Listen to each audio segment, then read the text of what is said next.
नमस्कार, KP news 24/7 में आपका स्वागत है। आपके साथ मैं हूं अश्विनी। आइए देखते हैं इस वक्त के मुख्य समाचार। आज बीदर सर्व समाज गड़ा व कोटा बीदर की ओर से हुमनाबाद के तहसीलदार पर हुए हमले के विरोध में निकाली गई विरोध रैली। कर्नाटक में हिजाब विवाद का जवाब, हिंदू लड़कों को केसरिया शॉल ओढ़कर स्कूल जाने पर मजबूर किया गया। दिल्ली में सोमवार से खुलेंगे स्कूल, कॉलेज और जिम। दफ्तरों में 100% स्टाफ कर सकेगा काम। यूपी के मुख्यमंत्री योगी आदित्यनाथ ने आज गोरखपुर सीट से भरा नामांकन। गृह मंत्री अमित शाह भी मौजूद थे उनके साथ।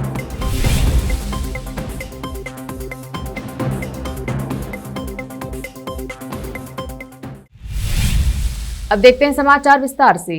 पिछले दिनों हुमनाबाद में कुछ लोगों की ओर से हुमनाबाद के तहसीलदार डॉक्टर प्रदीप कुमार हिरेमठ पर हमला किया गया था। इस हमले के विरोध में और हुमनाबाद तहसीलदार के समर्थन में बीदर में कल्याण कर्नाटक सर्व समाज गड़ा व कोटा बीदर की ओर से एक मौन विरोध रैली निकाली गई। यह रैली गांधीगंज बसवेश्वर देवस्थान से निकाली गई और भगत सिंह सर्कल से होते हुए डीसी कार्यालय पहुंचकर एक ज्ञापन दिया गया। इसमें ज्ञान आश्रम नौबाद, Rajashekhar Swami Gota, Gangadhar Shivacharya Navadgiri, Siddharameshwar Shivacharya Halburga, chamber of commerce के अध्यक्ष शेटकार, जंगम समाज के जिला अध्यक्ष सिद्धरामैया स्वामी और राष्ट्रीय बसपा दल के अध्यक्ष बसवराज धन्नूर, रवि स्वामी और दूसरे उपस्थित थे। इस विरोध रैली में हुमनाबाद तहसीलदार पर हमला करने वालों के खिलाफ कार्रवाई करने और उनको गुंडा एक्ट के तहत सजा देने की मांग की गई। इस अवसर पर कल्याण कर्नाटक सर्व समाज गड़ा व कोटा बीदर के राजशेखर स्वामी गोटा, डॉक्टर बसवराज स्वामी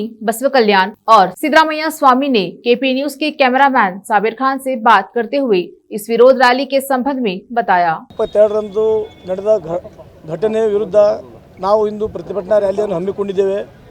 ಈ ನಮ್ಮ ಪ್ರತಿಭಟನಾ ರ್ಯಾಲಿಗೆ ಬೀದರ್ ಜಿಲ್ಲೆಯ ಎಲ್ಲ ಸಮುದಾಯಗಳು ನಮಗೆ ಸಹಕಾರ ನೀಡಿದ್ದಾರೆ। ಅವರೆಲ್ಲರಿಗೂ ತುಂಬ ಧನ್ಯವಾದಗಳು। ಅಲ್ಲದೆ ಅದನ್ನು 28ನೇ ತಾರೀಕು ಹಲ್ಲೆ ಆಗಿದೆ, ಅದನ್ನು ಬಿ ರಿಪೋರ್ಟ್ ಹಾಕಬೇಕು। ಅಲ್ಲದೆ ಮುಂದೆ ಇಂಥ ಎಲ್ಲಿ ಭೀ ಯಾವುದೇ ಆಫೀಸ್ನಲ್ಲಿ ಯಾವುದೇ ಕಚೇರಿಯಲ್ಲಿ ಇಂಥ ಯಾವುದೇ ಘಟನೆ ಆಗದಂತೆ ಸರ್ಕಾರವನ್ನು ದಿಟ್ಟಿನ ಕ್ರಮ ಕೈಗೊಳ್ಳಬೇಕಂತೇಳಿ ನಾವು ಎಲ್ಲ ಸಮುದಾಯದ ಒಕ್ಕೂಟದ ಪರವಾಗಿ ನಾನು ಸರ್ಕಾರದಲ್ಲಿ ಮನವಿ ಮಾಡಿಕೊಳ್ತೇನೆ। ಹುಮ್ನಾಬಾದ್ನಲ್ಲಿ ಕಳೆದ 28ನೇ ತಾರೀಕಿನಿಂದ ನಡೆದಿರುವಂಥ ತಹಸೀಲ್ದಾರ್ ಅವರ ಮೇಲೆ ಆಗಿರುವಂಥ ಹಲ್ಲೆಯನ್ನು ಖಂಡಿಸಿ ಇವತ್ತು ಬೀದರ್ ಮಹಾನಗರದಲ್ಲಿ ಕಲ್ಯಾಣ ಕರ್ನಾಟಕ ಸರ್ವ ಸಮಾಜಗಳ ಒಕ್ಕೂಟದ ನೇತೃತ್ವದಲ್ಲಿ ಮೌನ ಪ್ರತಿಭಟನೆ ಮೆರವಣಿಗೆಯನ್ನು ಮಾಡಿ ಇದೀಗ ತಾನೇ ಜಿಲ್ಲಾಧಿಕಾರಿಗಳವರಿಗೆ ಮನವಿಯನ್ನು ಸಲ್ಲಿಸಲಾಗಿದೆ। ಇದೊಂದು ಅಮಾನವೀಯ ಘಟನೆ। ತಹಸೀಲ್ದಾರ್ ಆಗಿರುವಂಥ ಸನ್ಮಾನ್ಯ ಡಾಕ್ಟರ್ ಪ್ರದೀಪ್ ಹಿರೇಮಠ ಅವರ ಮೇಲೆ ಅಮಾನುಷವಾಗಿರುವಂಥ ಹಲ್ಲೆಯನ್ನು ಮಾಡಿರುವಂಥದ್ದು ಇದು ಕಾನೂನು ವಿರೋಧವಾಗಿದೆ, ಸಂವಿಧಾನ ವಿರೋಧವಾಗಿದೆ। ಸಂವಿಧಾನ ಪ್ರತಿಯಾಗಿ ಕೆಲಸ ಮಾಡ್ತಾ ಇರುವಂಥ ತಾಲೂಕಿನ ದಂಡಾಧಿಕಾರಿಗಳ ಮೇಲೇ ಇಷ್ಟೊಂದು ಅಮಾನವೀಯವಾಗಿರುವಂಥ ಹಲ್ಲೆಯನ್ನು ನಡೆಸುವಂಥದ್ದಾದರೆ ಜನಸಾಮಾನ್ಯರ ಪಾಡು ಏನು ಅನ್ನುವಂಥ ಒಂದು ಪ್ರಶ್ನೆ ಹೇಳ್ತಾ ಇದೆ। ಈ ಹಲ್ಲೆಯನ್ನು ಮಾಡಿರುವಂಥ ಎಲ್ಲ ಪಟ್ಟಭದ್ರ ಹಿತಾಸಕ್ತಿಗಳನ್ನು ಕರ್ನಾಟಕ ಸರ್ಕಾರ ಕೂಡಲೇ ಬಂಧಿಸಬೇಕು ಮತ್ತು ಸರ್ಕಾರಿ ನೌಕರರಿಗೆ ಭದ್ರತೆಯನ್ನು ಒದಗಿಸುವ ನಿಟ್ಟಿನಲ್ಲಿ ರಾಜ್ಯ ಸರ್ಕಾರ ತೀವ್ರವಾಗಿರುವಂಥ ಕ್ರಮವನ್ನು ತಗೊಳ್ಬೇಕನ್ನುವಂಥ ಒಂದು ಮನವಿಯನ್ನು ಈ ಸಂದರ್ಭದಲ್ಲಿ ಮಾಡಲಿಕ್ಕೆ ಇಷ್ಟಪಡ್ತಾ ಇದ್ದೇವೆ।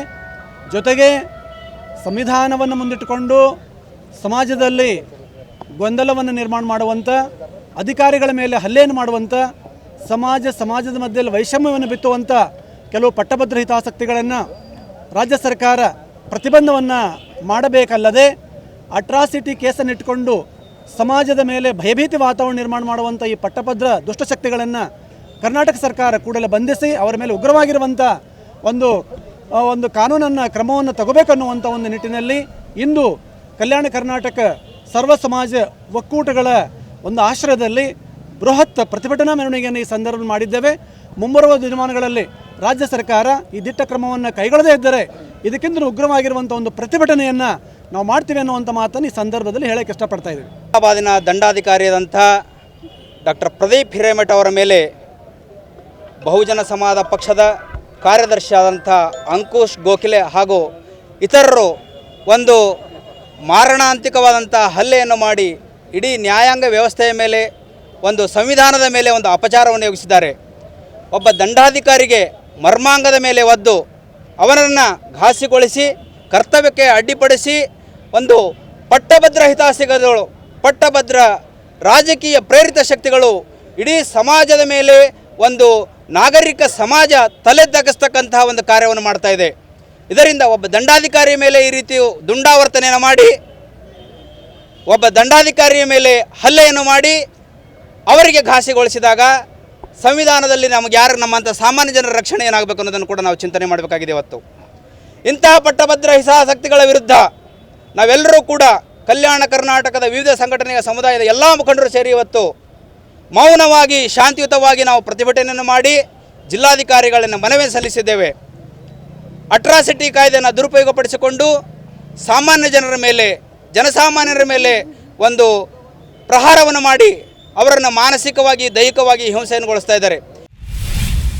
जहीराबाद पुलिस ने नशीली दवाओं की लत को रोकने के लिए एक अभियान शुरू किया है। आज जहीराबाद पुलिस डीएसपी शंकर राजू ने कमेटी हॉल सुभाषगंज जहीराबाद में एक जनसभा की और लोगों को ड्रग्स के खतरों से अवगत कराया और कहा कि अपना कीमती वक्त बर्बाद मत करो।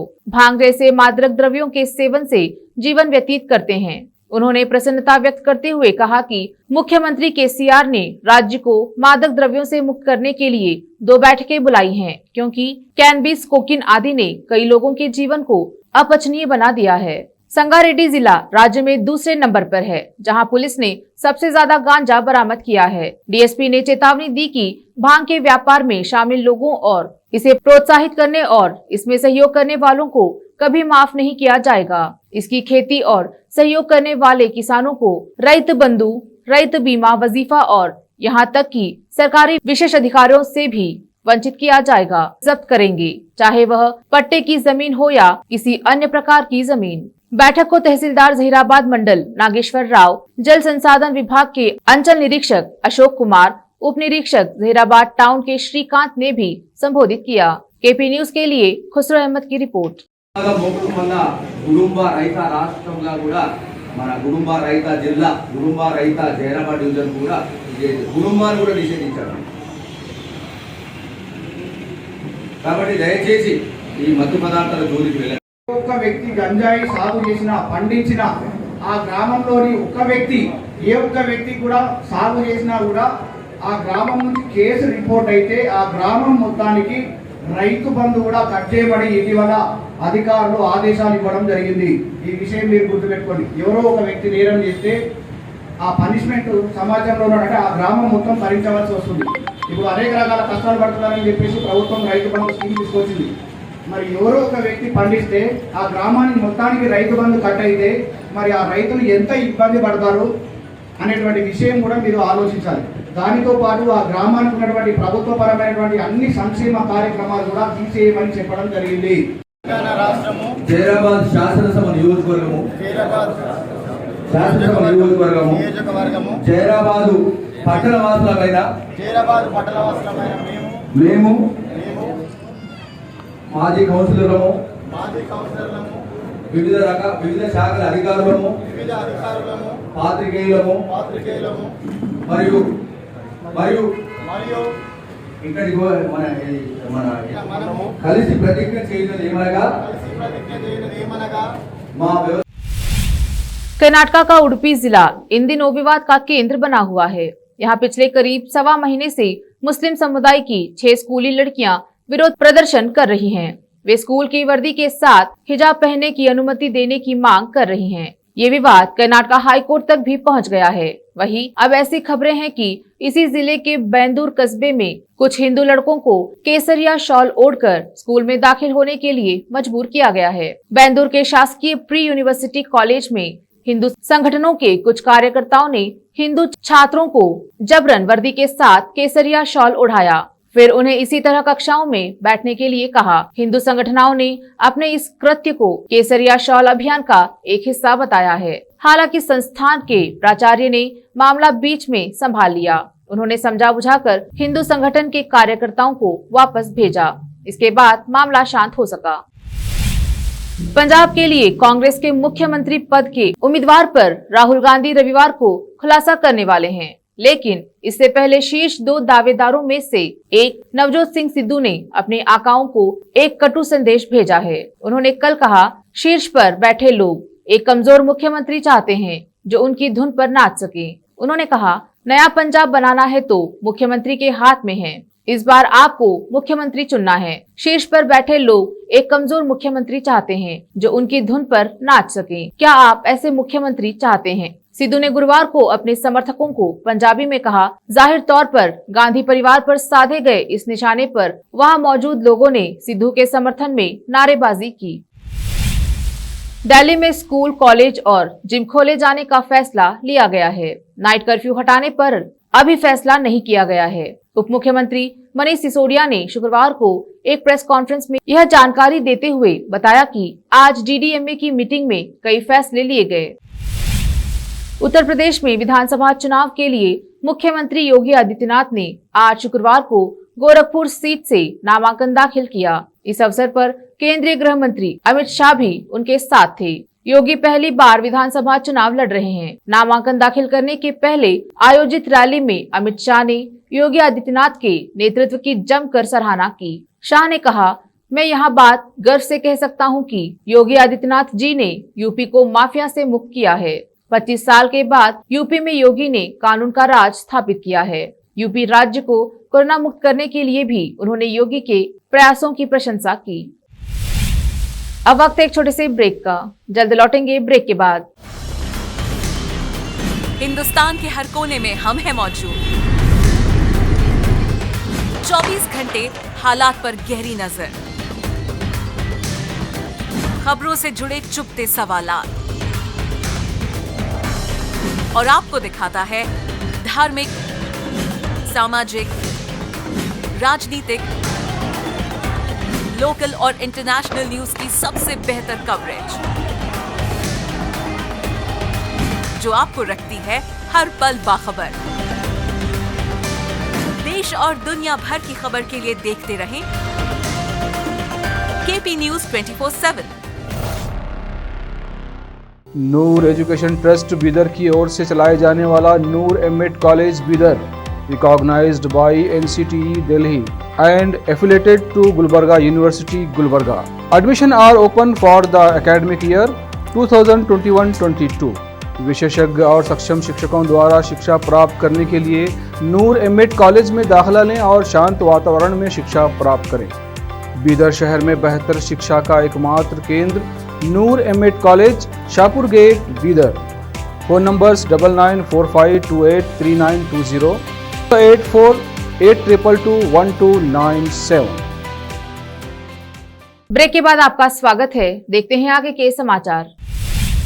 दिल्ली में अपनी कार पर अकेले ड्राइविंग करने वालों को अब मास्क पहनने की जरूरत नहीं होगी। सूत्रों ने बताया कि कोविड प्रतिबंधों की समीक्षा के लिए राष्ट्रीय राजधानी के आपदा प्रबंधन प्राधिकरण की शुक्रवार को हुई बैठक में यह फैसला लिया गया है। दिल्ली हाईकोर्ट की ओर से इस निर्देश को बेतुका बताए जाने के कुछ दिनों बाद यह फैसला सामने आया है। हाईकोर्ट ने पूछा था कि यह निर्देश अभी भी लागू क्यों है। कोर्ट की ओर से यह टिप्पणी उस समय आई थी जब दिल्ली सरकार का प्रतिनिधित्व कर रहे एक वकील ने उस घटना के बारे में जानकारी दी थी जिसमें अपनी कार में बैठकर मां के साथ कॉफी पी रहे शख्स पर मास्क नहीं पहनने के लिए जुर्माना लगाया गया था।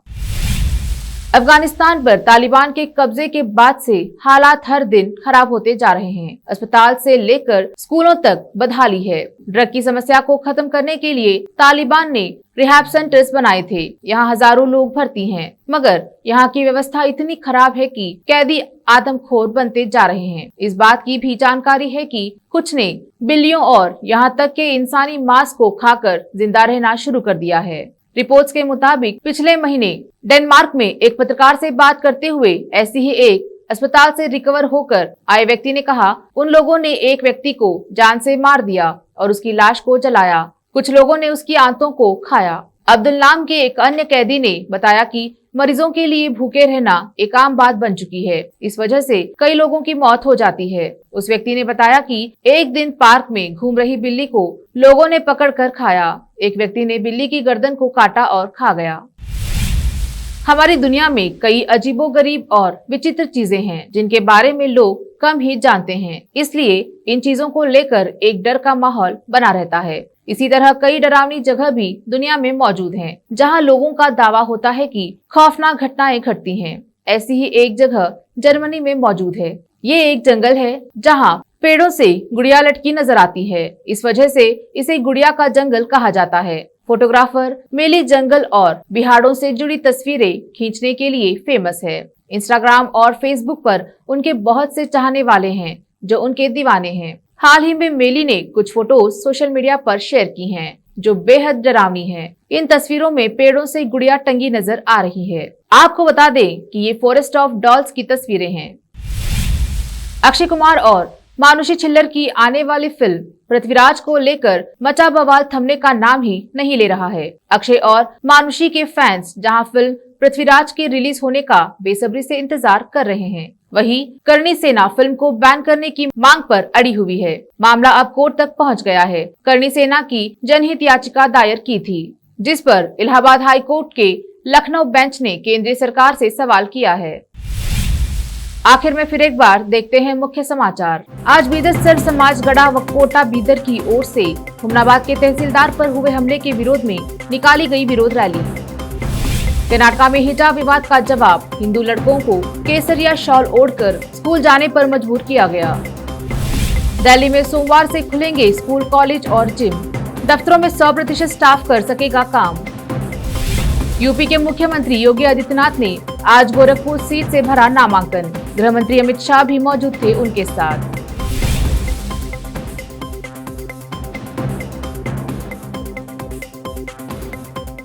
केपी न्यूज में अब तक के लिए इतना ही। देश प्रदेश के समाचारों के लिए देखते रहिए केपी न्यूज 24/7। धन्यवाद।